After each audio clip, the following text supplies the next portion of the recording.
Info for patient. कमी या उसमें डिफॉर्मिटी डेवलप हो जाए जिसमें कुबड़ापन खासा कॉमन है। सर इसकी कोई अलामात होती है? बुखार चढ़ना, भूख ना लगना और चलने फिरने में दुश्वारी, कमर में दर्द और आहिस्ता आहिस्ता कमर में कुबड़ापन नज़र आना, ये सारी चीज़ें इसी चीज़ की अलामत है। अगर आपको शुरू में देख लिया जाए कि जहाँ पे कमर की दर्द है और साथ में बुखार या भूख का कमी होना, अगर उस वक्त आप इसको इन्वेस्टिगेट करते हैं तो आप डायग्नोज ईज़िली कर सकते हैं और ईज़िली इसको ट्रीट भी कर सकते हैं। सर जैसा अभी आपने कहा ये टीबी की वजह से भी हो सकती है, ये कोई ख़ास किस्म की टीबी होती है? नहीं, वही टीबी जो फेफड़ों को मुतासर करती है वही टीबी है, या जो आंतड़ों की टीबी है वही टीबी है, वो खून के ज़रिए कमर में फैल जाती है। तो वो कमर को भी कुबड़ा करने जी बिल्कुल, कमर को भी। देखिए अगर इन्फेक्शन एक जगह है तो खून के ज़रिए वो किसी जगह भी और फैल सकता है। इस टीबी का इलाज, ये जो कुबड़ेपन का जो इफेक्ट हो जाता है, तो ये किस डोमेन में आता है? देखिए जब तक फेफड़े में होती है तकलीफ तो पल्मोनोलॉजिस्ट देखते हैं।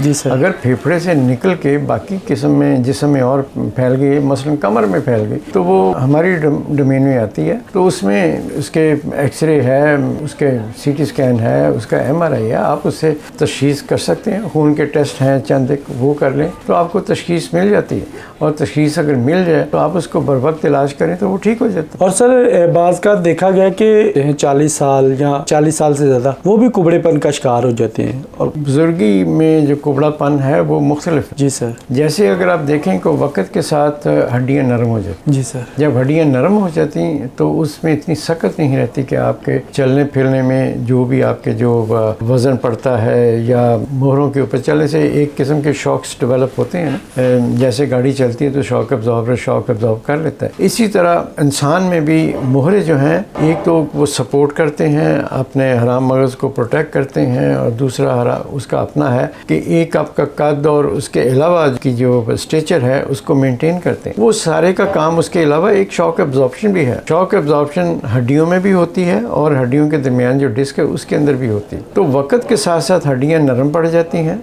डिस्कें जो होती हैं, जो वर्टिब्रल इंटरवर्टिब्रल डिस्क जिसे कहते हैं, वो कमज़ोर हो जाती है, जिसकी वजह से वो कोलैप्स कर जाती है। हड्डियाँ जो हैं वो भी जो है नरम होने के बाद आहिस्ता आहिस्ता पिचकना शुरू हो जाती हैं। उसके लिए कोई गिरना ज़रूरी नहीं है, आप अपनी डेली एक्टिविटीज़ में ही हड्डियाँ नरम होने की वजह से आपका कुब निकलना शुरू हो जाता है। वो हड्डियों की नरम होने की वजह से उसमें ये ओल्ड एज